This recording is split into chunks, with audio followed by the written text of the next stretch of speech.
Médiacratie, votre rendez-vous quotidien, le prime du soir sur les antennes de Camdis Télévision, nous retrouve aujourd'hui avec des thématiques naturellement qui nous permettront de comprendre davantage le fonctionnement de notre pays, le Cameroun, et sur le plan de la proximité, accompagner les populations camerounaises dans leurs différents soucis. Cela dit, nous évoluons ce soir dans le secteur des chefs traditionnels au Cameroun, secteur de la culture, comprendre quelle peut être l'influence de ces chefs traditionnels-là dans la résorption des conflits dans notre pays, le Cameroun.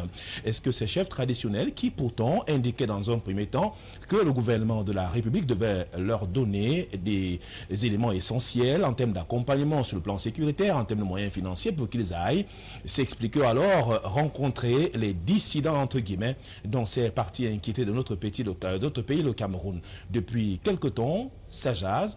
Ça devient de plus en plus compliqué. Quel est donc le poids des chefferies traditionnelles au Cameroun? On en parle ce soir avec nos invités. Autre thématique à la faveur de l'accident survenu il y a quelques semaines au Cameroun, du côté de Tchang, dans la région de l'Ouest du Cameroun, précisément dans le département de la Ménois. Le gouvernement de la République, à travers le ministère des Transports, avait donc choisi d'installer des radars sur ce corridor-là afin de lutter efficacement contre, le trafic de carburant, mais aussi la circulation à des heures tardives et indues, beaucoup plus pour combattre le transport nocturne dans ces parties du Cameroun. C'est ce qui est fait depuis pratiquement 48 heures. Des radars ont été installés. Mais quelle est la plus-value de ces radars pour lutter efficacement contre des accidents de la circulation? On essaiera tout de même d'épiloguer autour de cette autre thématique ce soir. Merci d'avoir choisi Camdis Télévision pour votre émission Médiacratie, où le débat, la liberté, le ton des médias dans le cadre des thématiques choisies ce soir. Il nous a retrouvés. C'est un acteur majeur de la communication sur le plan traditionnel. C'est le prince Théophile Tatita. C'est un habitué des plateaux au Cameroun. Bonsoir et bienvenue. Bonsoir Serge, c'est un plaisir pour moi de venir à cette une première fois, n'est-ce pas, à cette nouvelle émission. En tout cas, c'est un plaisir de vous accueillir dans ce programme Médiacratie, d'autant que les autres invités nous retrouvent progressivement dans ce studio. Je rappelle que nous aurons Martial Bessala, et donc il est communicant pour le compte du Rassemblement démocratique du peuple camerounais. Également une journaliste, Odile Paré, nous retrouvera et travaille dans le secteur cybernétique, elle est en communication permanemment avec les organisations internationales. Elle échangera avec nous sur les questions concernant l'émission de ce soir. Je vous reviens en parlant des chefferies traditionnelles. Quel est le poids de la chefferie traditionnelle aujourd'hui au Cameroun au vu de tout ce qui se déroule dans les régions qui sont inquiétées sur le plan sécuritaire du Cameroun? Serge, il faut voir que les chefferies traditionnelles ont une place très importante. Parce qu'au fond, quand on parle des unités administratives du Cameroun, on ne devrait pas seulement se limiter après les régions, aux départements et aux arrondissements ou aux communes. En dessous des communes, et parfois, il existe des chefferies qui couvrent plus d'un arrondissement. Donc, de façon générale, en dessous des chefferies, ou du moins nos communes sont subdivisées en groupements. Et les groupements aussi sont divisés en chefferies de 3e degré. Les groupements, il faut le rappeler, sont des chefferies de 1er et de 2e degré. Alors, donc, on voit bien que l'État du Cameroun a pris en compte le fonctionnement et le travail des chefs traditionnels. Et il y a une petite contribution de l'État qui leur est accordée pour leur travail, ce qui suppose que ce que les chefs font est pris en compte par le gouvernement. Et d'ailleurs, on les appelle pour certains, à un certain niveau, les auxiliaires de l'administration, les chefferies. Mais il faut rappeler que les chefferies ont un double rôle. Non seulement cette collaboration avec l'État, mais également les chefferies représentent le peuple. Donc, ce sont les chefs traditionnels qui sont au contact des populations, donc qui sont au parfum de tout ce qui s'est fait. Est-ce qu'aujourd'hui, au vu de vos explications, Prince Théophile Tatita, est-ce que la force, la puissance qu'avaient ces chefs traditionnels n'est pas diluée dans les engagements politiques, il faut le dire, ces derniers temps, des chefs traditionnels, qui sont d'ailleurs même représentés dans le conseil régional, et ces chefs traditionnels qui pour certains, sont en appui avec les pouvoirs publics dans plusieurs aspects et qui ne rencontrent plus totalement l'adhésion ou alors le suivi de leurs administrés parce qu'ils estiment que les chefs sont devenus véritablement des politiciens. On se souvient encore qu'à une époque, il y avait des chefs traditionnels au Cameroun qui donnaient des consignes de vote dans le cadre d'une élection claire et précise. Donc, est-ce que ce n'est pas à ce niveau-là que la puissance de ces chefferies traditionnelles a diminué et que ces chefs ne sont plus assez crédibles? On voit encore ces derniers temps, hein, on va le citer dans un prochain instant, lui qui, depuis pas mal de temps, il est devenu carrément le combattant, le système en place, donc lui veut pratiquement tout casser sur la voie, on parlera de lui, le roi de Bamendjou, hein, et on y reviendra. Alors, est-ce que ce n'est pas l'entrée en politique avec tout ce qui se déroule au Cameroun qui fait aujourd'hui que la chefferie traditionnelle a baissé un peu en termes d'avant-garde et en termes d'éléments de confiance à avoir auprès des populations dans les différentes localités? Mais déjà, il faut voir que lorsqu'on parle de la politique, il s'agit de la gestion de la cité. Mais est-ce qu'on peut être à la tête des populations? Est-ce qu'on peut représenter? On peut avoir l'onction, n'est-ce pas, des communautés sans participer à la gestion de la cité? Mais non, le chef traditionnel ne fait que de la politique. Mais de la politique, n'est-ce pas, qui on pourrait dire de la politique collégiale. Donc notamment, le chef traditionnel doit représenter tous les membres de sa communauté, que ceux-ci soient du parti dit du pouvoir ou de l'opposition.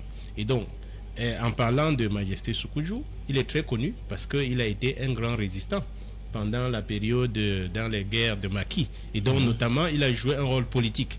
Et c'est dans ce sens qu'il est assez célèbre.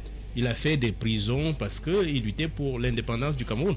Je crois que d'autres chefs de notre époque, pour certains, font le même travail que Majesté Soukoudjou a fait en son temps, qui était de lutter pour l'indépendance. Alors, les chefs, on sait bien qu'ils sont repartis dans les différents partis politiques, que ce soit de l'opposition. On se souvient de Majesté Bilois, n'est-ce pas, qui est un des conseillers du président du MRC. On sait qu'il y a bien des majestés qui sont de l'UNDP ou d'autres partis politiques dits de l'opposition. Il y en a des majestés dans le SDF, qui est un parti aussi leader. Il y a des Mbombor et d'autres dans les jeunes partis, comme le PCRN. Donc les chefs traditionnels se retrouvent un peu partout. Et ce qu'il faut rappeler, c'est que pour créer, nous sommes aujourd'hui dans les républiques. Mais on sait bien que pour créer une république, il faut tuer le roi. N'est-ce pas? C'est ce qui a été fait en France. Quand la France devient une république, on a eu à découdre avec, à l'issue d'une révolte, ce qu'on appelle la révolution, n'est-ce pas? Est sanctifiée par l'assassinat du roi. Donc, sur le continent, il y a eu une sorte de ménage entre les pouvoirs politiques et le pouvoir traditionnel. Donc on comprend que en tout temps, il y a toujours un conflit entre l'autorité traditionnelle et l'autorité administrative. Et puis, on voit parfois des décisions un peu cavalières, n'est-ce pas, des autorités administratives qui essayent de se positionner au-delà, au-dessus, voire comme s'ils étaient des patrons des chefs traditionnels. Et du coup, les chefs traditionnels donc sont tiraillés entre leurs élites qui cherchent leur positionnement dans les partis politiques et leurs populations qui sont divisées et sont reparties dans et ça fait également l'objet des différents batailles, qui donc sont menacés. Et donc avec ces menaces, il arrive que dans le jeu subtil qu'ils ont amené, le chef estime qu'il lui faut se ranger d'un côté pour préserver un certain nombre de choses, pour éviter peut-être d'être tué entre guillemets ou d'être dominé par le pouvoir politique. Donc les chefs traditionnels, c'est dans le cadre de la gestion et de la sagesse des traditions qui sont parfois amenés à militer pour un parti. Donc il faut considérer ça comme un art de guerre. Un chef traditionnel qui est bien protégé par ses communautés, que ses élites ou les peupliers, comme je vais m'appeler, qui sont de l'opposition et du pouvoir, s'entendent pour préserver les valeurs traditionnelles, alors le chef ne trouvera aucun intérêt, si c'est que ses intérêts sont préservés, que les intérêts de la communauté sont préservés, quel que soit le parti en pole position, alors le chef, il n'ira pas faire de la politique. Donc quand un chef fait la politique, quand on analyse bien, on comprendra que ce chef est allé défendre quelque chose. Il faut aussi reconnaître que tous les chefs, avec le temps et la colonisation et toute cette guerre, il arrive que les chefs qui sont après tout des humains, n'est-ce pas, dans leur propre faiblesse, courent il arrive effectivement. Et justement, si on s'arrête pour leurs intérêts personnels. Si on s'arrête dans votre analyse, dans votre manière de considérer et de voir la chefferie traditionnelle, restons dans les régions du nord-ouest et du sud-ouest du Cameroun. Précisément, on va rester dans l'actualité, hein, c'est-à-dire le Lébi Alem, précisément à Fontaine, avec ce qu'il y a eu comme assassinat, une barbarie sauvage, injustifiable, avec 3 chefs traditionnels qui sont tués. Si on reste dans votre première logique, c'est-à-dire que le chef est respecté, il a une onction, il est supporté par les communautés, mais comment comprendre que cette barbarie arrive alors que le gouvernement de la République demande aux chefs traditionnels de retourner dans leurs localités respectives, ce qui est fait, il y en a qui sont repartis, mais malheureusement, des bandes armées réussissent tout de même, en un tour de main, à tuer, à assassiner 3 chefs traditionnels, pas des moindres, dans le Lébi Alem. Est-ce que, en ce moment-là, on peut compter sur la participation des populations à pouvoir encadrer ces chefferies traditionnelles? Est-ce que l'autorité administrative locale n'aurait pas pu faire quelque chose d'autre pour essayer de sauver la vie à ces chefs lorsqu'on sait encore qu'il y a des éléments primaires qui ont permis de comprendre davantage que ces chefs étaient en difficulté, mais rien n'a été signalé. La conclusion, c'est qu'ils sont tués. Oui, les chefs sont tués. Pour quelle raison? Parce qu'il faut créer une république. Qu'elle s'appelle République du Cameroun ou République ambazonienne, n'est-ce pas? C'est-à-dire que le chef est tué parce qu'il va falloir que les gens créent une république. Maintenant, les communautés, les membres des communautés qui sont installés et qui se reconnaissent en leur chef ou pas, d'autres qui estiment. Parce que si on tue les chefs, on a bien estimé que ceux-là étaient pour un groupe opposé. C'est-à-dire que si les chefs traditionnels ont été tués par les ambazoniens, ce qui suppose que ces ambazoniens-là considéraient que le chef agissait pour le compte du pouvoir qu'ils veulent combattre, de la République du Cameroun qu'ils veulent combattre. Si, de l'autre côté, les chefs traditionnels ont été tués, n'est-ce pas, par d'autres groupes, il peut y avoir de la dissidence même au sein des armées régulières. Ou bien il peut y avoir des sanctions, il peut y avoir des représailles, il peut y avoir des vengeances. Donc si c'est le cas aussi, c'est que c'est pour préserver l'autorité, à supposer que les chefs soient soupçonnés de soutenir ou de laisser agir les forces de l'Ambazonie. Alors donc le chef peut être également tué pour préserver la République. Donc on voit que dans tous les cas, c'est vrai qu'on essaie de comprendre cette volonté manifeste de pouvoir privilégier, de sauver le chef traditionnel, mais sauf que le prétexte central qui a été avancé, c'est l'occupation des terres, c'est la défense de leur récolte, entre autres, parce qu'ils ne voulaient pas céder à un célèbre roi dans le Lébi Alem, qui s'est autoproclamé, qui est connu de tous, Phil Marshall, qui, peut-être on pense, même si pour l'instant rien n'a été indiqué officiellement dans ce sens, qui aurait envoyé ses commandos aller exécuter ces chefs traditionnels.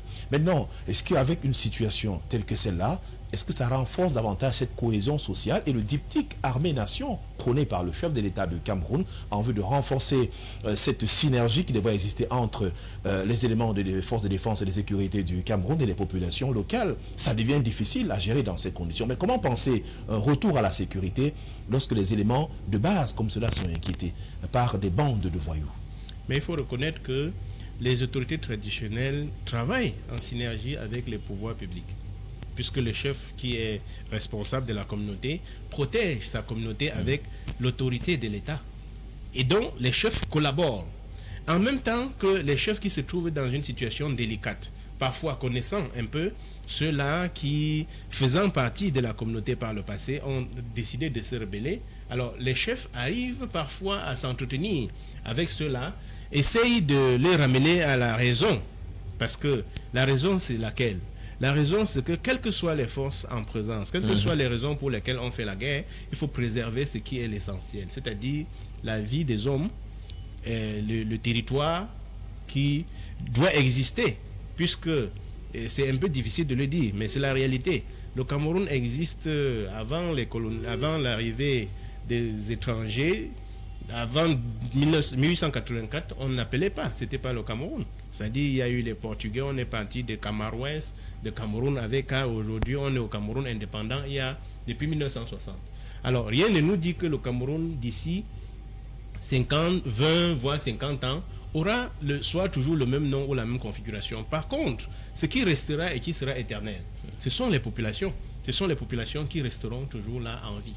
La preuve, c'est que celui qui est appelé le général ambazonien, le Krakra, comme ça il s'appelle, le Krakra était un ancien chef de sécurité de l'armée de l'Ebialem, de la chefferie. C'est-à-dire c'était un ancien chef de sécurité de la chefferie qui s'est rebellé et qui s'est retrouvé de l'autre côté pour combattre aujourd'hui les chefferies, pour souhaitant qu'un État s'installe et probablement qu'il l'installe. Donc il a pris goût. Il veut être lui aussi chef. Maintenant, qu'est-ce que l'État a fait pour renforcer le chef ou les chefferies qui étaient sur place pour combattre cette fausse chefferie? Donc pendant que le Cameroun lutte contre les ambazoniens qui veulent créer un autre État, nouvel État, les chefferies luttent aussi contre les dissidents de la chefferie, tels que le Kaka, qui est un ancien chef de la sécurité, n'est-ce pas, de l'Ebialem, qui donc veut créer une nouvelle chefferie.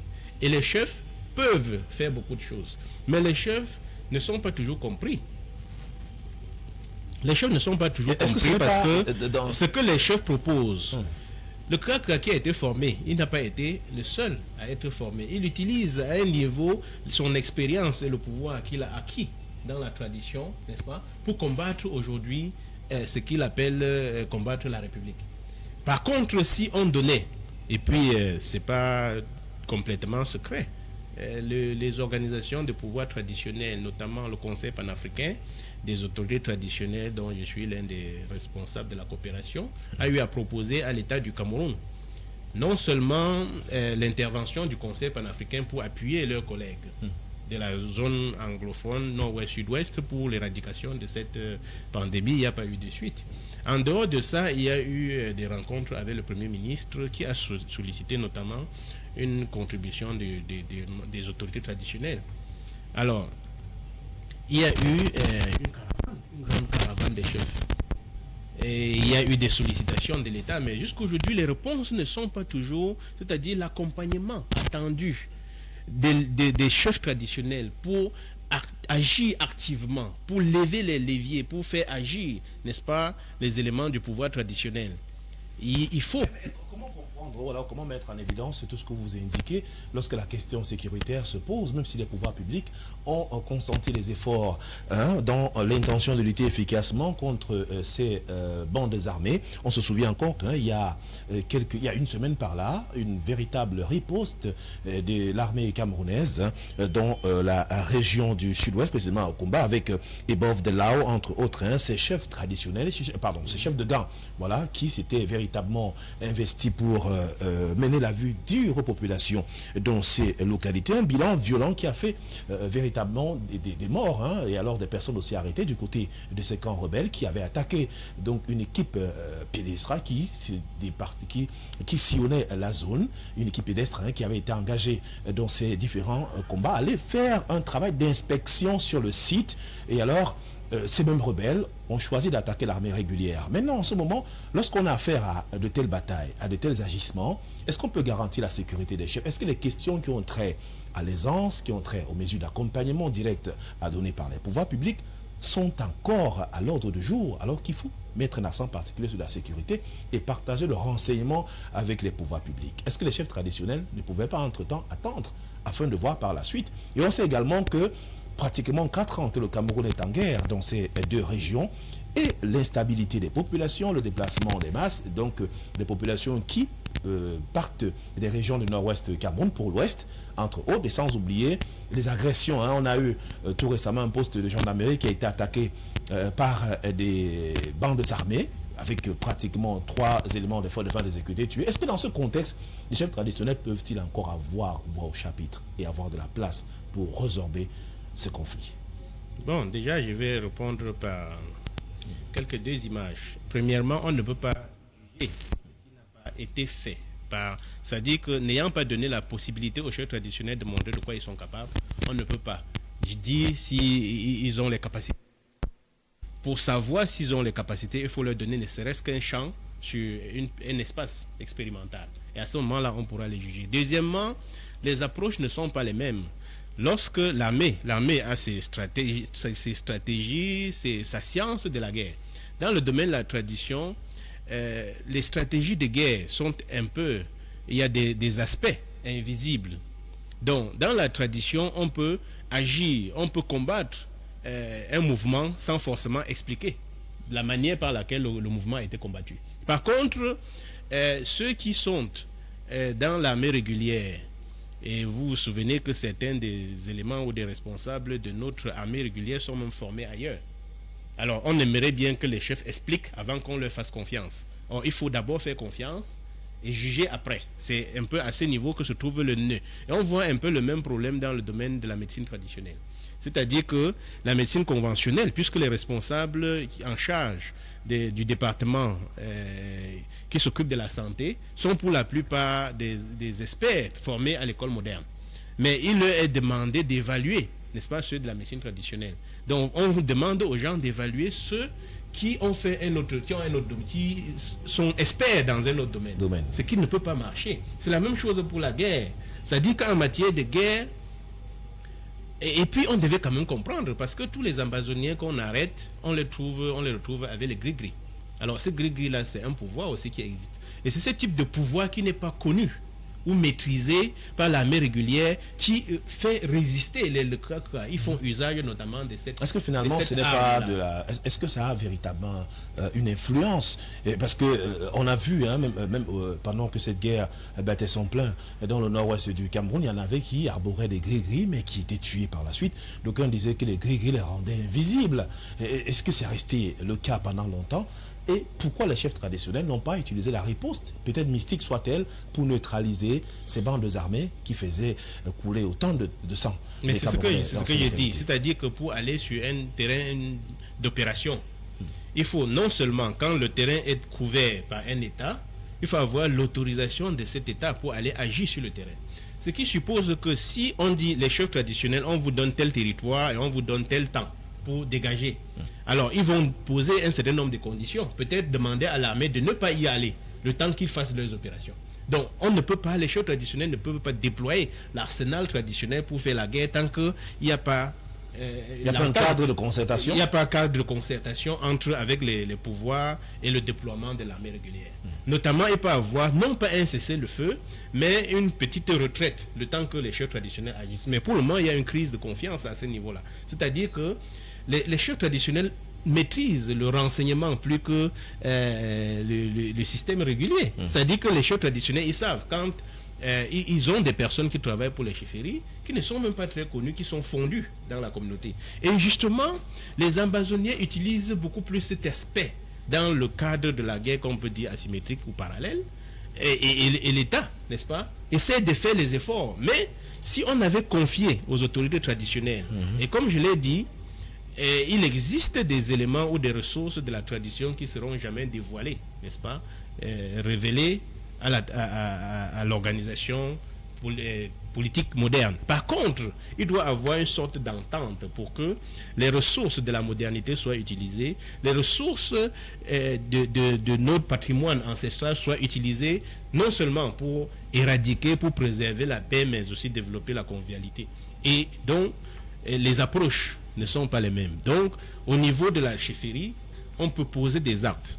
Par exemple, quand on dit qu'on a repoussé la pluie, la science n'arrive pas à expliquer tout ça ne réussit pas toujours à aider. Mais maintenant, est-ce que le combat de certains chefs traditionnels, prenons le cas du chef supérieur Bamenjou, dont Jean Ramos Okudjou, qui depuis plusieurs années est à couteau tiré avec le régime en place, et il condamne pratiquement tout ce qui est fait par les pouvoirs publics parce qu'il estime qu'à un certain moment, il y a des responsabilités qui ne sont pas prises en main et que les chefferies traditionnelles ont été lésées pour la plupart, alors que dans un cas de concertation véritable, on a le LACAM qui est né quelque temps par la suite, on a les chefs traditionnels dans les régions du sud, dans la région du sud Cameroun, dans la région du littoral, un peu partout, mais ces chefs ne se sont jamais mobilisés de manière conséquente pour dire nous allons tous aller dans le nord-ouest et le sud-ouest du Cameroun, même si c'est de manière mystique, on peut exterminer tous ces chefs de guerre qui s'y trouvent. Est-ce que le poids traditionnel, ou alors est-ce qu'ils n'ont plus véritablement l'onction qui pourrait être la leur en vue de préserver la paix au Cameroun, ou doivent-ils continuer à attendre que les pouvoirs publics leur donnent ce qu'ils devraient en principe recevoir afin qu'ils aillent agir sur le plan mystique pour qu'on retrouve la paix? Est-ce que les chefs ne peuvent pas arrêter la guerre, par exemple? Les chefs ne peuvent pas arrêter la guerre sans avoir reçu l'autorisation d'arrêter la guerre. Ça, c'est ce que je venais de dire. Ça veut dire les pouvoirs publics. Les pouvoirs publics doivent s'entendre puisque les pouvoirs publics agissent sur le terrain de la guerre. Alors, il faut que les pouvoirs publics et les chefs s'entendent. Et que dans cette entente, que les chefs disent soit nous on veut agir sans vous ou bien on agit avec vous, mais voici les conditions. À ce moment-là, et que qu'on n'aille pas demander aux chefs de remplir les formulaires qui seront dictés par les organisations ou les professionnels de l'étranger. C'est-à-dire dans le sens de voir exactement et de contrôler plutôt les chefs au lieu de les laisser agir. Et les chefs traditionnels donc peuvent agir, mais sans forcément expliquer comment ils ont agi. Donc il doit avoir un élément de confiance. Donc moi j'ai dit, premièrement, il y a quelques incompréhensions ou bien une mauvaise perception de certaines activités ou de certaines déclarations. Pour prendre le cas de Majesté Sékou, le chef Bamenjou, qui est un chef, un des rares chefs qui garde le ton et l'autorité de sa pensée et combat pas tout ce que les pouvoirs publics font. Il me souvient qu'il y a quelque temps, un chef traditionnel aussi, qui se trouve être un professeur d'université, un enseignant de diplomatie, de politique, était le rencontrer. Et Majesté Sékou a effectivement dit que lui, il est au service de l'État, que le chef traditionnel était comme un médecin et que lui, il est disposé à travailler avec le chef traditionnel, notamment le président Paul Biya, pour aider la communauté à se relever. Donc le chef Sékou, qui se trouve être l'un de mes pères et un de mes oncles, n'est-ce pas, ne combat pas. Et j'ai eu à échanger avec lui pas plus tard qu'en juin et même sur la possibilité pour les chefs traditionnels d'aller agir. Lui, il a eu à répondre à certaines occasions que mais comment est-ce qu'on va aller agir sans qu'on nous donne l'autorisation? Le chef, dans le domaine de la tradition ou de toutes sortes d'initiatives métaphysiques ou cosmogoniques, si vous voulez, on ne peut pas poser un acte sans qu'il y ait une demande expresse. C'est-à-dire que l'État dit, oui, il y a la guerre depuis 4 ans. Il faut déjà se demander pourquoi depuis 4 ans, l'armée régulière n'est pas arrivée à bout. C'est bien que l'armée régulière a des insuffisances, n'est-ce pas? Et on peut donc faire recours aux approches traditionnelles de lutte contre le terrorisme. Et c'est à ce niveau que l'État n'agit pas très rapidement, c'est-à-dire que pour réunir les autorités. Donc, deuxième chose, ce n'est pas que les autorités traditionnelles n'ont pas tenté de faire quelque chose. J'ai dit que dès le 2018, avant même 2017, fin 2017, début 2018, les autorités traditionnelles, même étrangères, c'est-à-dire réunies au sein du Conseil panafricain des autorités traditionnelles et coutumières, ont adressé une demande à la chef de l'État. Parce que les experts de ce qu'on appelle d'une confrérie Afrique Présage ont notamment vu que cette guerre au Cameroun allait durer. Donc en mai 2018, les autorités traditionnelles ont adressé une correspondance à l'État du Cameroun pour dire qu'il y a quelque chose qui démarre et ça va mal tourner. Il faut agir à temps. Mais au lieu de faire recours aux autorités traditionnelles, on a vu les responsables d'autres confréries venir au Cameroun. C'est-à-dire en dehors de l'armée régulière, on a vu les membres de certaines confréries qui sont arrivés au Cameroun et pour ça, agir sur la base de la... Puisqu'il y a une proposition, mais nos États sont parfois infiltrés par des gens qui ont fait des écoles de mystère, d'autres universaux. Et donc qui estiment que s'il y a une demande et si on doit faire recours, n'est-ce pas, aux approches cosmogoniques, alors ils sont là, ils vont appeler leur maître. L'État du Cameroun doit bien avoir dépensé des sous, n'est-ce pas, pour chercher des solutions même dans ce sens. Mais ce n'était pas, les chefs ne sont pas découragés. Les chefs se sont rapprochés par la suite du Premier ministre qui, lui aussi, en tant que chef traditionnel, a émis le vœu que les chefs participent, n'est-ce pas, pour l'éradication de cette...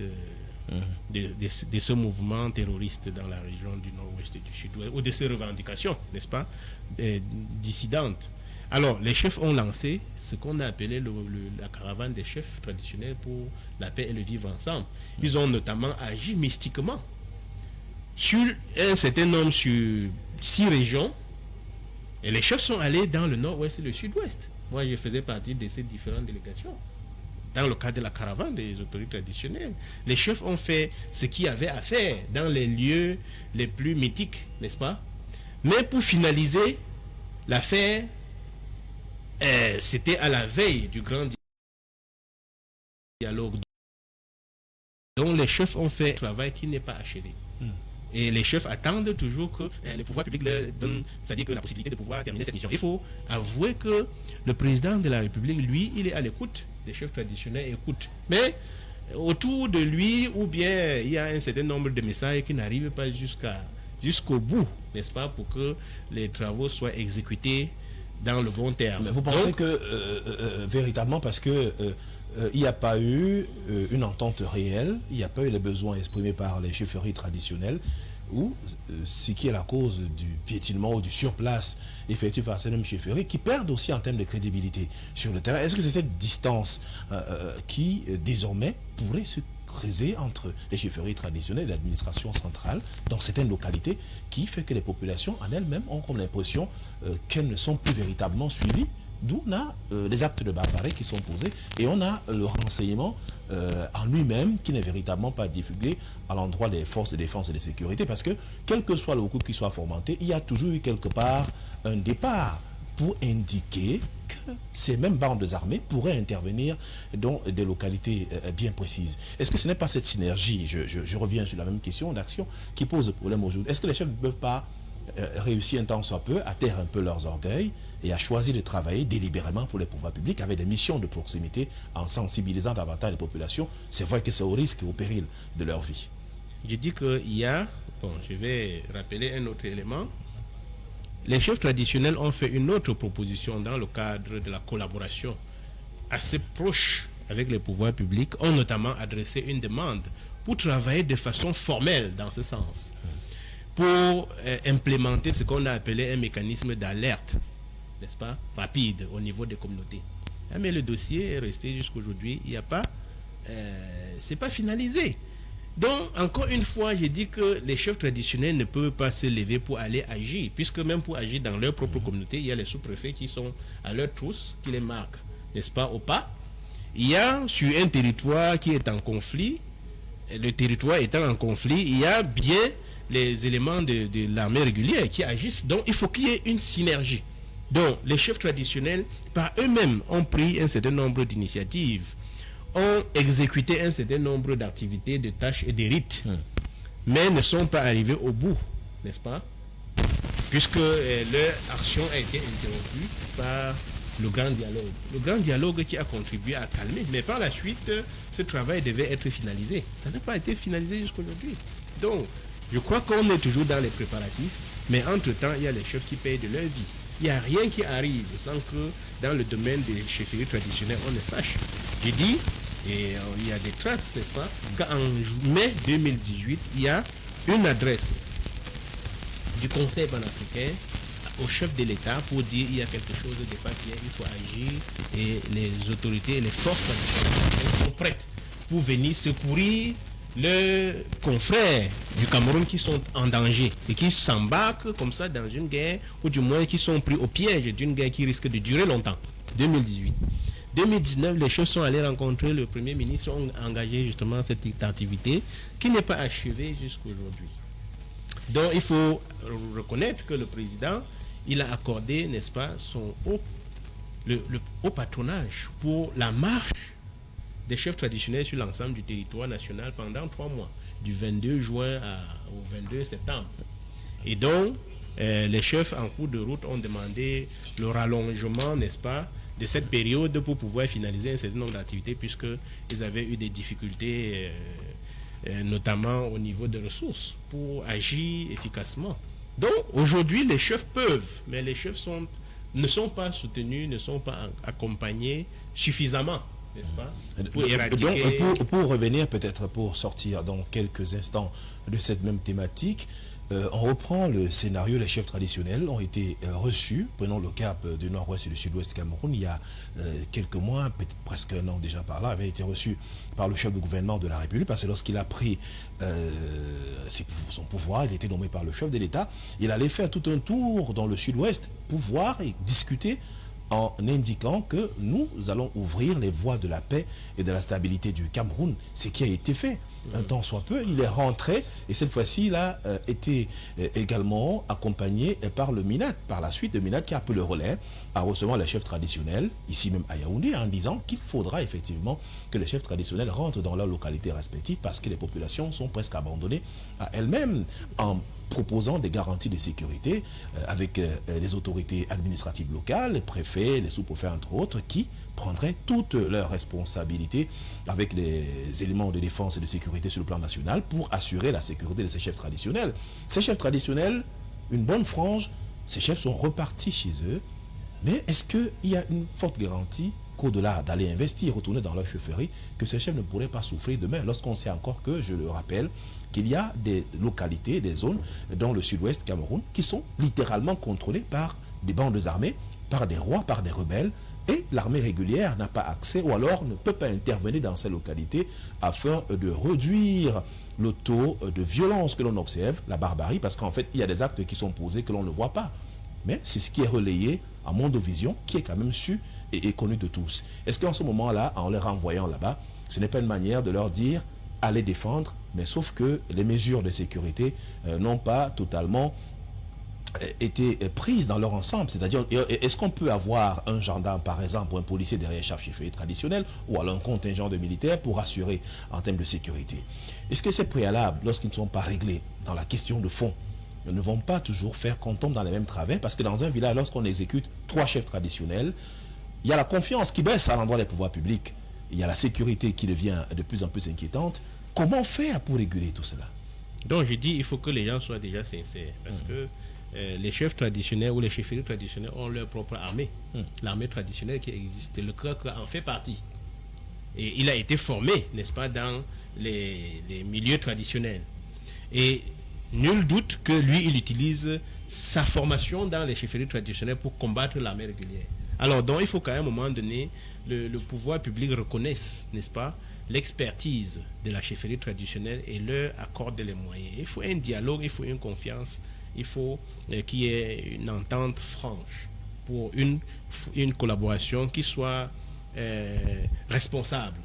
Parce que on va bien voir qu'en dehors des décisions qui ne sont pas toujours prises en temps utile, il y a bien des personnes qui soutiennent les ambazoniens.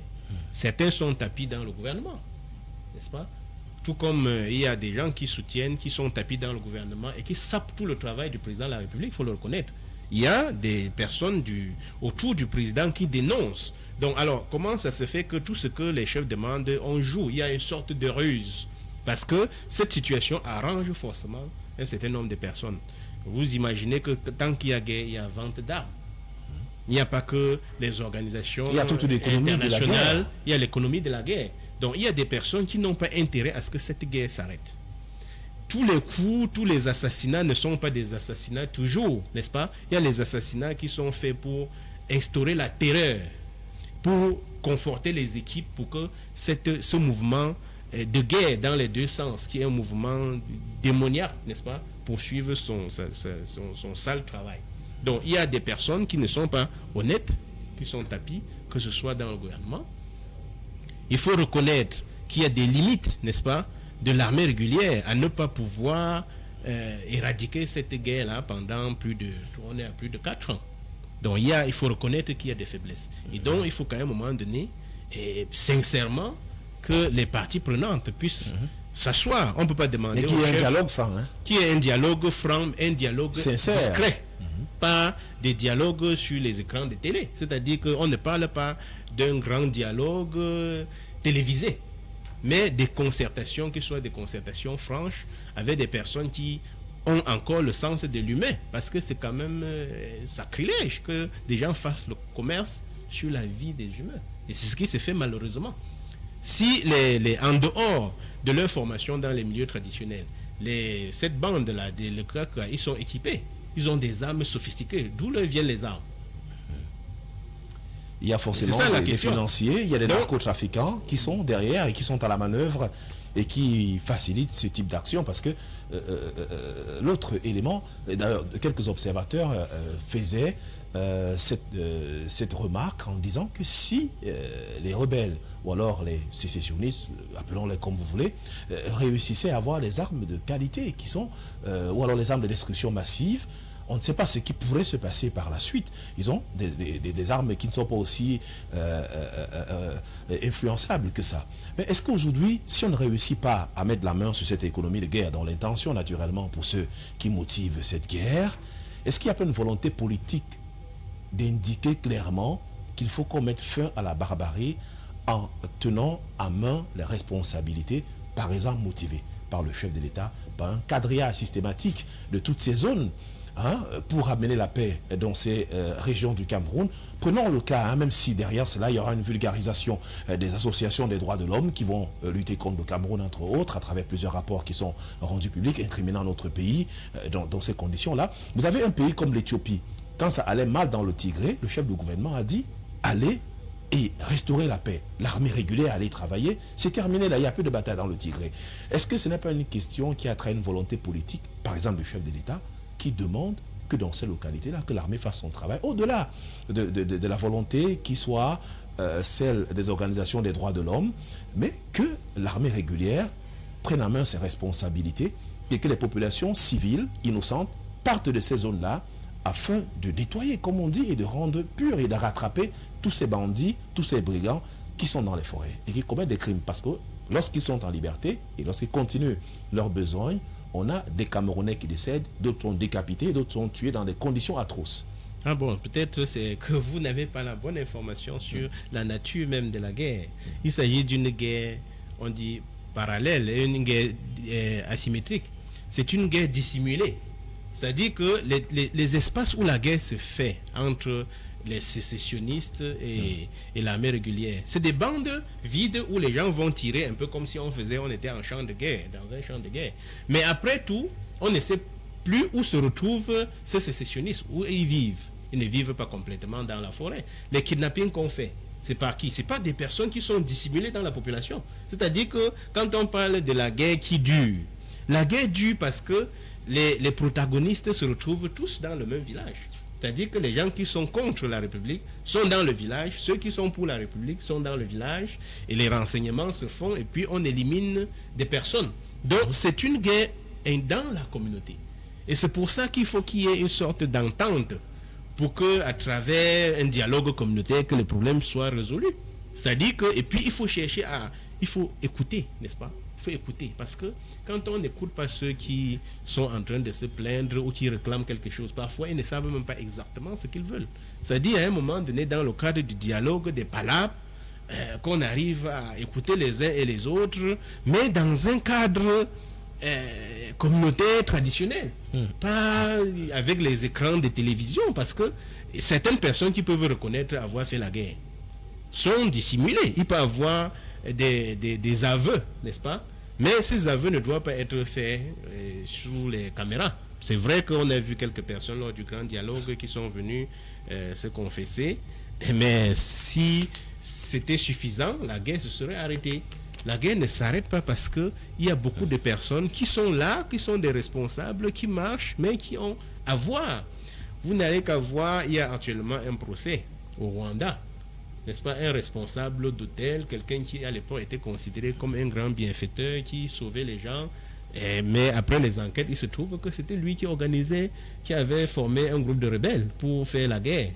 Donc il y a au Cameroun des personnes comme ça qui sont dissimulées, n'est-ce pas, dans l'administration, dissimulées, et qui organisent, si ce n'était pas local, cette guerre-là serait finie, parce que il n'est pas question pour le moment que l'armée prenne ses responsabilités comme si l'armée n'avait rien fait depuis. L'armée fait beaucoup, mais l'armée est limitée, n'est-ce pas? L'armée est limitée justement parce que c'est une autre forme de guerre. Vous voyez, par exemple, il y a la guerre de la communication. Si on prend le cas de Boko Haram, le Cameroun a battu Boko Haram et les Camerounais ont refusé de reconnaître que le Cameroun a battu Boko Haram. Dans la partie nord du Cameroun, Boko Haram n'existe plus. N'est-ce pas? Il y a des groupes terroristes, mais qui font partie de l'État islamique. C'est-à-dire que le fait de les appeler, de ne plus les appeler Boko Haram, c'est une victoire au plan linguistique, n'est-ce pas, du Cameroun. C'est-à-dire il y a eu les conflits, le Cameroun a envoyé, avec l'aide de quelques pays voisins, on a lutté contre cette bande. Et cette bande donc s'est rétractée et aller chercher le secours à adhérer à un autre mouvement. C'est-à-dire le Cameroun a battu Boko Haram. On ne devait plus parler de Boko Haram. On devait dire que le Cameroun a battu Boko Haram et que maintenant, s'il y a l'État islamique, donc qui est soutenu par les autres branches de l'État islamique, attaquer au plan juridique, au plan martial, l'État islamique et non attaquer Boko Haram qui a été battu. Donc quand on fait la guerre et qu'on gagne, il faut savoir proclamer.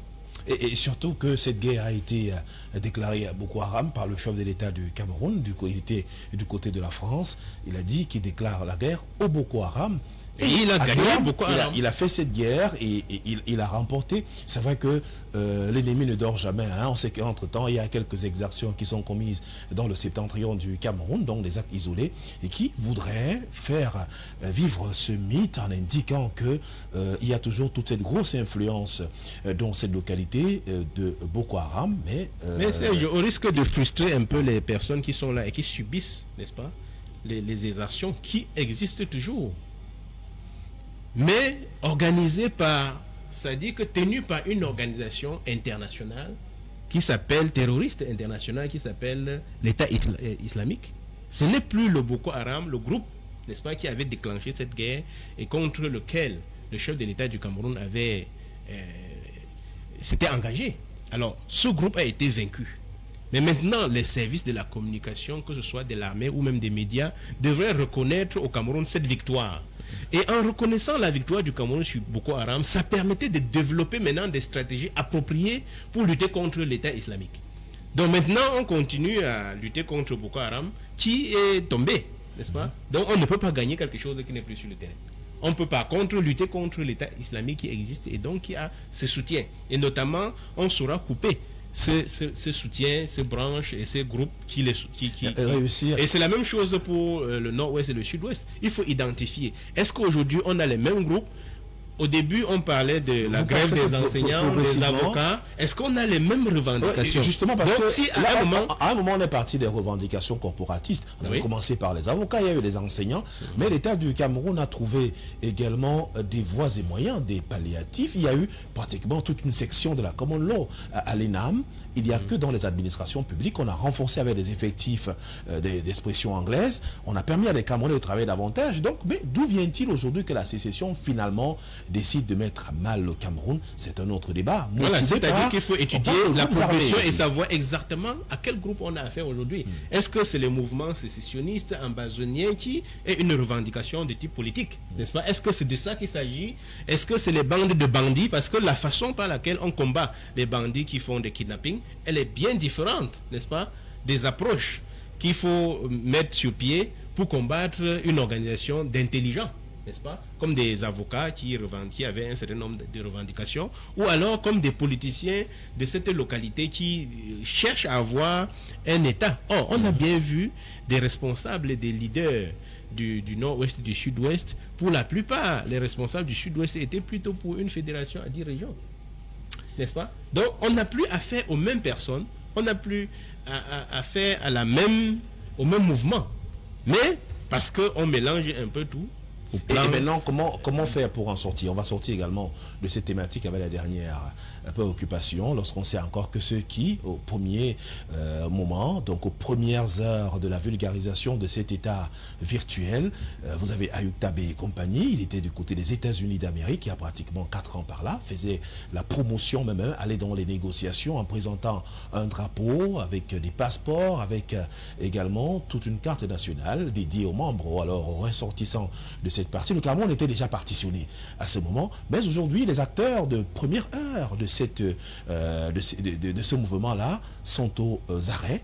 Mais sauf que sur le terrain, il y a des ramifications qui sont encore là et on n'a pas totalement mis fin à ces batailles. Malheureusement, pour nos téléspectateurs, nous n'aurons pas Stéphane Zeus depuis la ville de Douala. On espère l'avoir demain pour le pool de l'actualité et réaction suite à ces thématiques développées ce soir. Finalement, nous sortons des chefferies traditionnelles. Qu'est-ce qu'on retient? Chefferie traditionnelle, pouvoir administratif, population locale. Comment composer véritablement pour aider à lutter contre le terrorisme, contre la barbarie, contre la sauvagerie que l'on observe et contre les tueries dans les régions du Cameroun qui sont inquiétées par la guerre. Donc, comme je l'ai dit déjà, je crois que les chefs traditionnels sont ouverts. Au Les dialogue. chefferies sont ouverts non seulement au dialogue, à la collaboration. y compris Majesté Soukoudjo, que l'on taxe souvent d'être un opposant alors qu'il ne l'est pas du tout. C'est quelqu'un qui, à son âge, ne peut pas tolérer un certain nombre de choses. Il voit ce que nous vivons est assez dangereux et alors il dénonce. Il dénonce que ce soit les actes des membres du gouvernement, que ce soit les membres, les collaborateurs du chef de l'État, il dénonce. De la même manière qu'il dénonce, n'est-ce pas, les actes et les positions des hommes de l'opposition. Il leur dit, par exemple, que mais pour le changement, il y a une attitude à avoir. Il ne faut pas tirer. Il parle souvent, il utilise souvent la corde. À force de tirer la corde, vous pouvez la couper.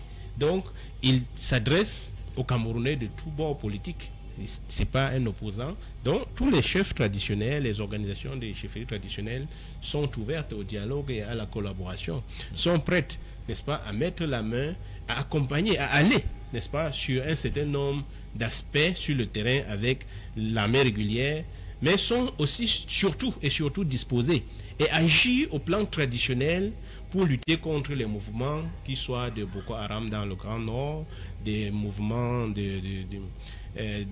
qui sortent de la Centrafrique et se manifestent et commettent quelques dégâts dans la région de l'Est du Cameroun, ou que ce soit le grand foyer, n'est-ce pas, de la guerre ou des conflits, les crises, de la crise et de la guerre communautaire, qu'on peut dire, si on peut appeler ainsi, qui a cours dans les régions du nord-ouest, du sud-ouest. Donc les chefs sont ils sont prêts, disponibles. En tout cas, la collaboration et le mouvement des chefs qui avait démarré avec la caravane des chefs s'apprête à relancer, n'est-ce pas, pour couvrir les régions du Grand Nord, dont notamment on n'avait pas parcouru les 3 régions du Nord, et le mouvement devait se terminer dans le centre.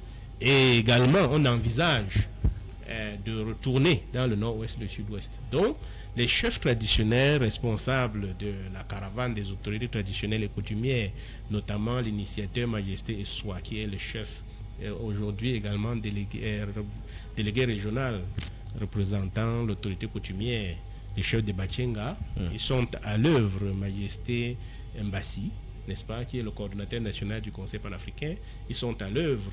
Et même, il y a beaucoup de surprises qui arrivent, notamment le président du Conseil panafricain, qui est à l'écoute, n'est-ce pas, et qui envisage d'accompagner très fortement ce qui s'est fait au Cameroun, voire lancer les autorités pour essayer de voir encore dans quelle mesure même les chefs traditionnels des autres pays peuvent venir en aide à leurs homologues du Cameroun. Donc, c'était essentiel. Hein? Donc, ce qu'on retient de cette réaction, c'est que les chefs traditionnels sont ouverts au dialogue, également sont ouverts à l'action, de travailler pour œuvrer efficacement dans la lutte contre l'insécurité qui sévit dans certaines parties de notre pays, le Cameroun. Merci de rester avec nous, Prince Théophile Tatita. Je rappelle que vous êtes expert en communication et également vous êtes dans la bonne gouvernance, dans la gouvernance traditionnelle, et vous intéressez aux activités culturelles. D'ailleurs, vous êtes porte-parole je ne pourrais pas dire, peut-être si c'est pas exagéré, consortium de chefs traditionnels. Mais dans la région de l'Ouest Cameroun, c'est intéressant, c'est d'ailleurs l'une des raisons pour chargé de la communication du Conseil panafricain, c'est au niveau africain. Donc ça veut dire que c'est même plus au niveau du Cameroun, c'est au-delà. Voilà, merci pour ces quelques instants. On va évoluer dans cette émission avec la deuxième thématique de ce soir. On parle de cet accident survenu il y a quelques semaines du côté de la région de l'Ouest Cameroun, dans le département de la Ménois, au niveau de la falaise de Tchan.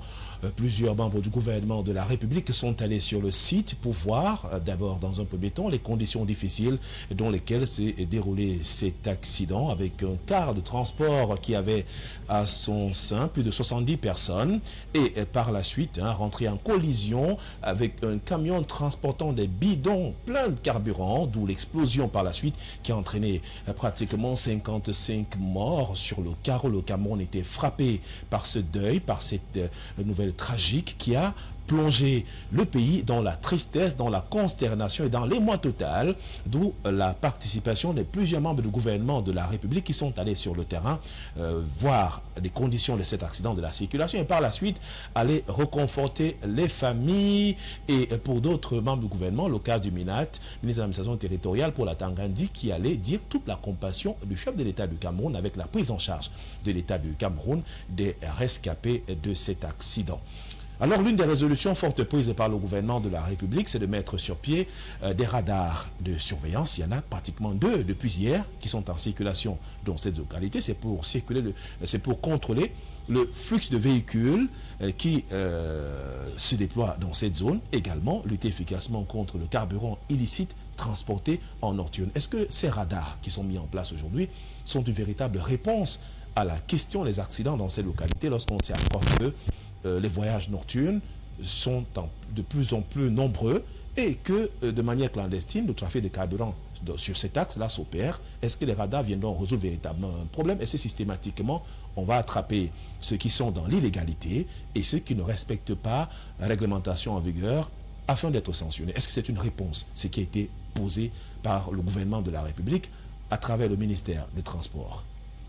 Ben, je crois que c'est déjà ça s'inscrit dans le cadre de la mise en exécution des mesures préventives, n'est-ce pas? Les radars ont pour rôle, n'est-ce pas, d'indiquer les vitesses utilisées par les conducteurs des véhicules et notamment de les intercepter, d'interpeller. Et lorsque c'est annoncé, les conducteurs eux-mêmes font attention à la vitesse. Donc c'est une des mesures qui est favorable, n'est-ce pas, au maintien de la sécurité. C'est pas les radars évitent, n'est-ce pas, qu'il y ait des accidents dus à la vitesse. Donc c'est déjà un début de solution dans le cas des mesures préventives. Mais maintenant, il reste à voir pour les routes, l'état des véhicules, l'état de conscience de ceux qui conduisent, le respect, n'est-ce pas, des règles de façon générale. Est-ce que les gens qui sont dans les Est-ce qu'on n'a pas pris des méthodes qui sont connues et remettre sur la table ce qui n'a pour autant pas payé, alors que il y a des campagnes de prévention routière qui sont mises en route et par le ministère des Transports et par la Gendarmerie nationale? Si on ne réussit pas à ce niveau à sensibiliser davantage les Camerounais, est-ce que c'est en ajoutant ce nouvel instrument qu'on réussira à convaincre, lorsqu'on sait que dans un premier temps l'état technique des véhicules n'est pas est déplorable et qu'on sait que les conducteurs de ces véhicules travaillent dans des conditions difficiles? Beaucoup ne réussissent pas toujours à avoir le repos qu'il faut pour le cas des agences de voyage et que les petites voitures ordinaires parfois circulent à tombeau ouvert. Et lorsqu'on sait également que descendre la falaise de Tchon, c'est quand même 52 virages. C'est difficile à amorcer. Est-ce qu'on ne peut pas trouver mieux que cela en ayant parfois la possibilité de sanctionner lorsqu'on constate qu'il y a des infractions sur le terrain? Donc déjà, pour faire des sanctions, il faut être présent. Et je crois qu'avec le radar, c'est un prétexte déjà pour avoir des personnes en route à tout moment. Et donc, il y a l'avantage que la présence de ceux qui vont évaluer la vitesse s'inscrit également dans les éléments de persuasion. Donc, sachant qu'il y a des personnes en route, même si ces personnes-là sont discrètes, même si elles peuvent être corrompues, diront certains, même si le fait de savoir que des personnes sont déployées en route, ça contribue à limiter, n'est-ce pas, les dégâts. Les radars ne vont pas constituer le positionnement des équipes, n'est-ce pas, de radars.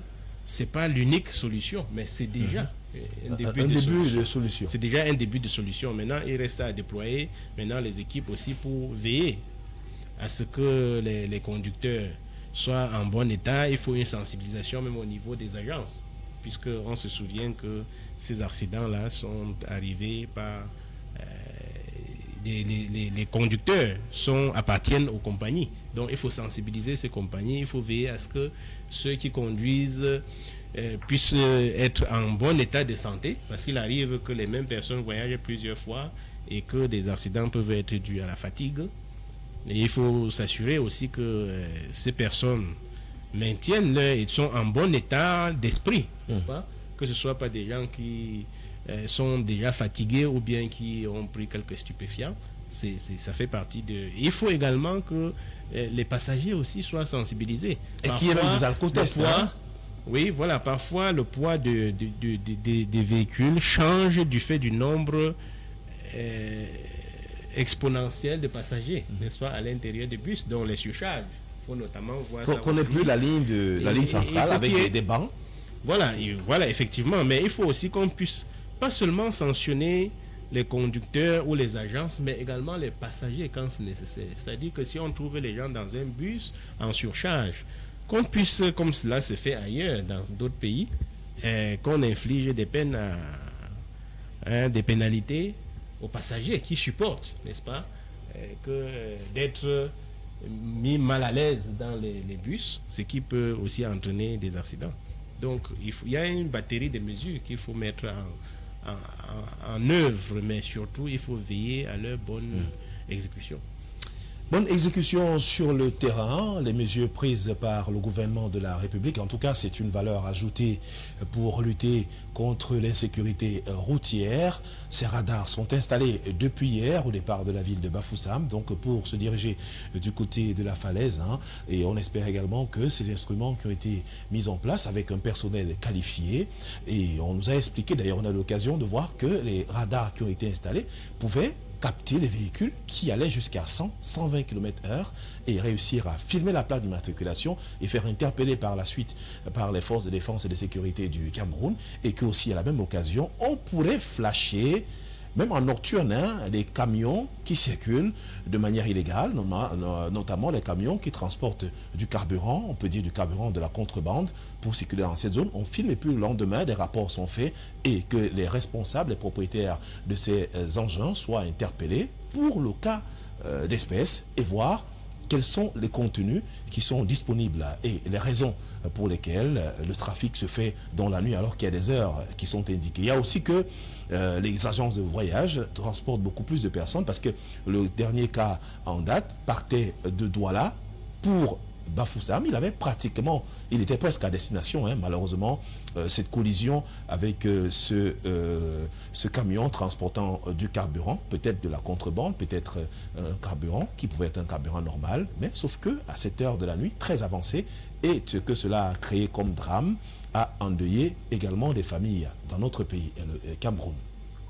Et si par la suite, des sanctions, c'est vrai, devront être trouvées, mais si on a encore de tels types d'accidents dans ces localités, est-ce qu'on peut penser que le gouvernement, à ce niveau, est en train de faire du surplace? Parce qu'on peut offrir des radars, ça ne résout forcément pas le problème. Est-ce qu'il n'est pas question d'aller dans les agences de voyage, installer des petites cellules de contrôle, de départ, et pour qu'on se rassure effectivement que dans les agences de voyage, on ne fera plus de surcharge et qu'on respectera la charge à l'essieu, si on dit que c'est 50 passagers, qu'on ait 50 passagers à bord et qu'il n'y ait plus cette complicité entre les chefs d'agence et les conducteurs de bus sur le terrain, qui vont forcément ramener des dividendes dans le transport qui est fait. Lorsqu'on vous transporte, on en prend pratiquement 10 personnes sur la voie, sans oublier ceux qui descendent en cours de route et qu'on remplace automatiquement. Ça fait toujours des moyens qu'il faut ramener au sein de la compagnie, avec quelques tiers qui se négocient. Est-ce que l'occasion n'est pas donnée pour les pouvoirs publics de commencer la sensibilisation dans ces agences de voyage, et puis aller même au-delà, puisque là il s'agissait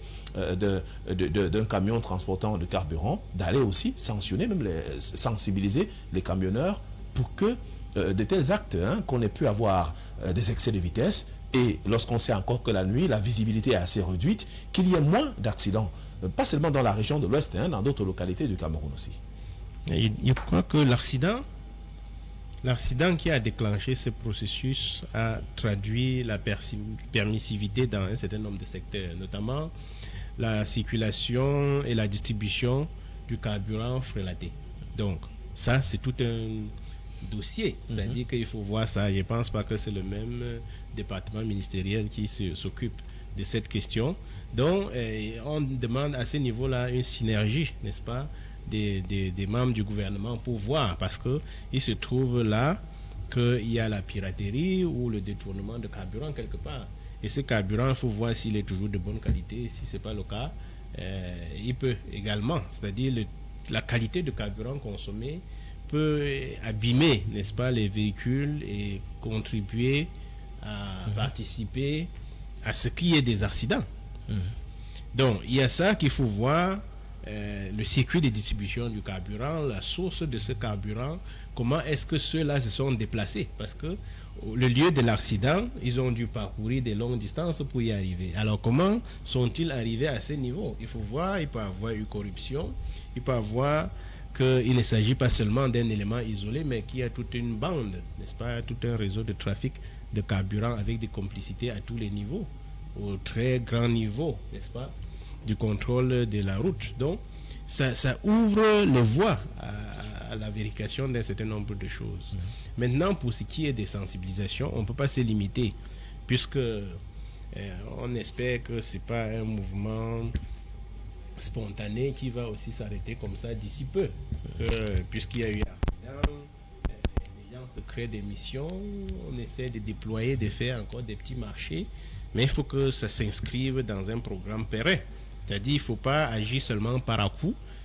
Ça demande que les experts du ministère puissent s'asseoir pour réfléchir, pour voir dans quelle mesure mettre en place un dispositif qui permet de voir ça de façon durable. Et puis, c'est une route qui fait peur quand on parle de cette falaise. Il y a beaucoup de personnes qui, quand elles ont la possibilité, des personnes qui résident à Yaoundé, parfois ont le simple réflexe de retourner à Yaoundé avant de voyager à l'ouest.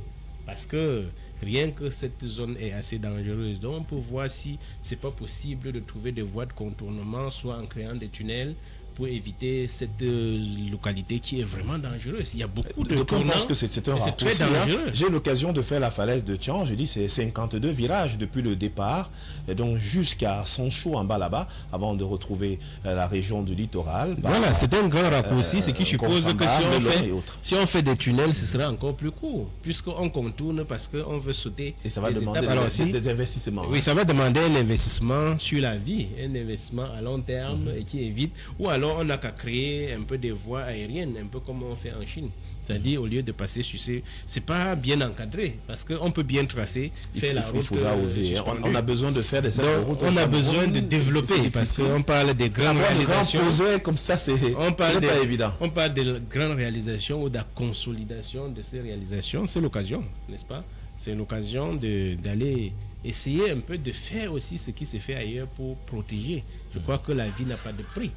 N'est-ce pas? On parle des investissements. On investit aussi beaucoup quand il s'agit d'organiser souvent des fêtes, quand il s'agit d'organiser aussi des choses, beaucoup de choses. Il y a beaucoup d'argent détourné dans le pays. Donc, si il y a un peu de rigueur dans les caisses, on peut pouvoir faire des investissements importants. Et en plus, de nos jours, c'est pas toujours l'État qui investit, n'est-ce pas? Il arrive qu'on trouve des partenaires qui vont, au lieu de faire les péages ou les radars, on peut trouver des personnes qui arrangent les routes et qui créent un péage sur la route pour se rembourser. Ça se fait comme en Côte d'Ivoire, qui, après la guerre de 2011, il a connu un boom, un grand développement, et puis c'est pas l'État qui a mis de l'argent, c'est des partenaires. Donc dans cette localité, on peut également trouver des moyens de financement, n'est-ce pas, qui ne soient pas très difficiles à supporter par l'État et qui permettent notamment que les problèmes soient résolus. Donc on puisse casser cette colline, qui est une colline assez effrayante. En tout cas, c'est un grand projet. Ça demande une forte mobilisation en termes de ressources sur le plan financier et même mobilisation humaine de la part des pouvoirs publics pour y veiller. Ce ne sont que des propositions, et plusieurs localités du Cameroun sont à désenclaver. Si on va dans la région du littoral, dans d'autres villages, dans le département de la Sanaga-Maritime, c'est encore très compliqué là-bas. Il n'y a même pratiquement pas de route, mais il y a aussi de telles expériences qui peuvent être menées pour casser des collines et trouver des voies de desserte pour ces parties. On va sortir de cette thématique, mais on va faire une entorse légère au programme. On parle un peu de l'actualité avec la disparition de ce patriarche pour certains de l'économie camerounaise. Donc la mort a été annoncée ce matin, mais depuis lors, après un recoupement, il n'en est rien. Pascal Moncam, le président directeur général, sans publicité des hôtels La Falaise, donc on pensait qu'il était décédé ce matin et il a été évacué du côté de l'Afrique du Sud.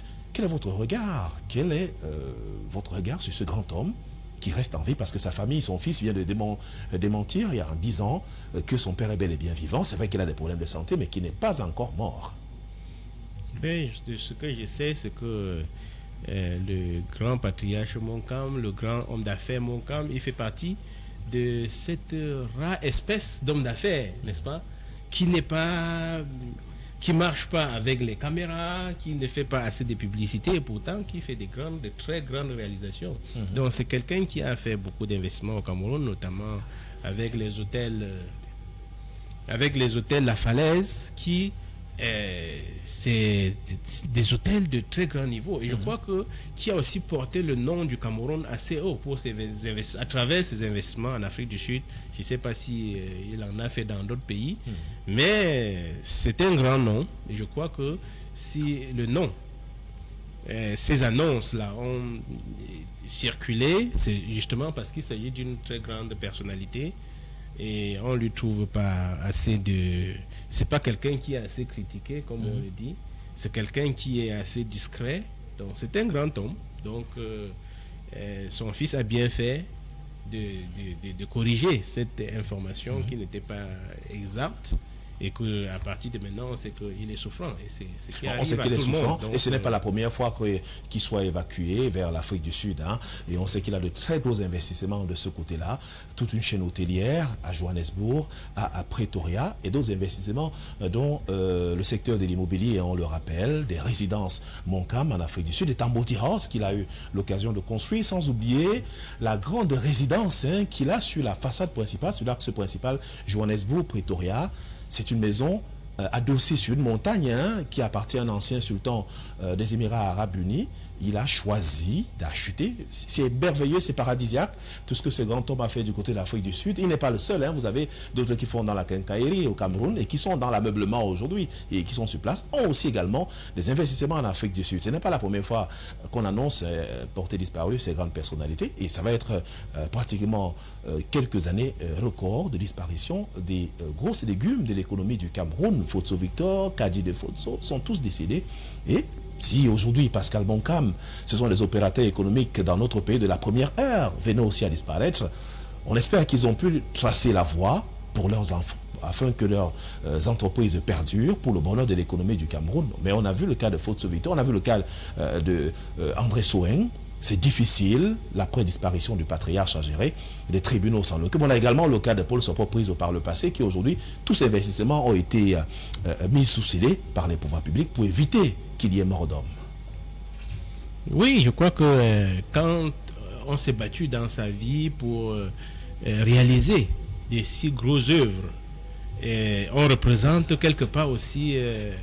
le vert ou jaune ou le 237, c'est un peu des sortes de lions indomptables du Cameroun dans leurs domaines respectifs et qui nécessitent aussi un peu l'accompagnement de l'État. C'est-à-dire que pour ce grands hommes, l'État ou les communautés devraient pouvoir commettre des personnes pour les accompagner dans le management, même si on parle de vie privée, mais il y a quand même qu'il s'agit des personnes dont l'image, dont la façon de gérer la vie, dont la succession peut inspirer ou alors dérouter un certain nombre de personnes. Donc, je crois que cette annonce a permis qu'on puisse connaître davantage le patriarche Moncam, le grand industriel Moncam, le grand homme d'affaires Moncam, et on lui souhaite un bon rétablissement. Il a été malade plusieurs fois, il est évacué, qu'il ait encore un peu de force pour veiller, et ne serait-ce que pour organiser bien son départ, pour qu'on n'ait pas à parler de lui dans le futur un peu la même manière ou avec des regrets sur certains aspects de la gestion ou de la répartition de son héritage entre... Merci Prince Théophile Tatita. Vous êtes communicant dans la gouvernance traditionnelle, vous êtes également responsable de la communication d'un gros mouvement panafricain des chefs traditionnels. Merci d'avoir répondu présent à cette invitation. Malheureusement, nos autres invités ne nous ont pas rejoints dans ce studio, des conditions particulières forcément. On espère qu'ils nous retrouveront demain pour l'émission du vendredi. Merci à vous de nous avoir suivis. Gardez la superbe attitude en restant connecté sur Cam10 Télévision. L'avenir des médias, c'est par ici, et le débat panafricain, pourquoi pas, le débat constructif, c'est tous les soirs entre 18h30 et 19h, passé de 45 minutes. Bonsoir.